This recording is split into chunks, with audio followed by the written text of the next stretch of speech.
Un long catalogue de bonnes intentions que les Guinéens sont en train d'énumérer depuis l'indépendance, mais qui sont, comme je l'ai dit tantôt, qui ne sont pas en adéquation avec les capacités de notre pays à faire face à son développement.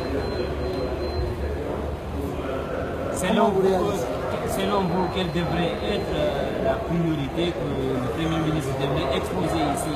Nous attendions d'abord le diagnostic qu'il a posé devrait s'approfondir et puis choisir dans les secteurs ce qui est faisable à court terme, mais il est allé dans trop de généralité, dans beaucoup d'intentions.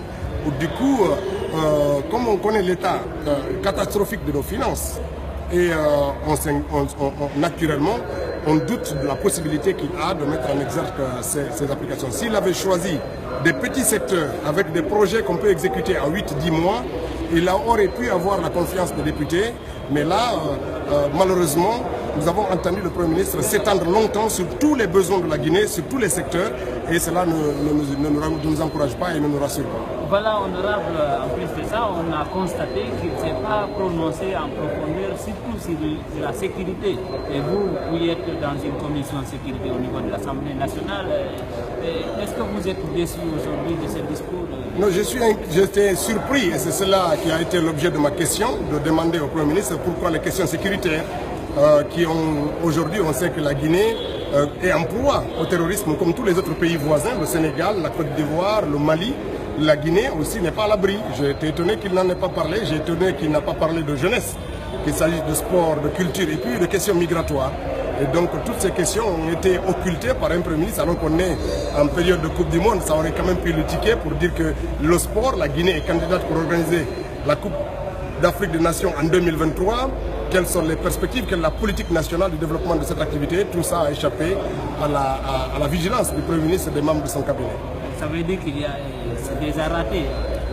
Non, disons qu'il y a beaucoup de choses qui restent à faire. Nous attendons le Premier ministre déjà qu'il s'occupe du respect de la loi. Nous l'avons chargé d'une mission, celui de rappeler le président de la République que lorsqu'il viole les arrêts de la Cour constitutionnelle, il est passible de haute trahison. Et ça c'est très important parce que c'est l'article 119 de la Constitution qui le stipule ainsi. Quand la Cour constitutionnelle émet un arrêt, cet arrêt s'impose au président de la République et s'impose à tous les Guinéens.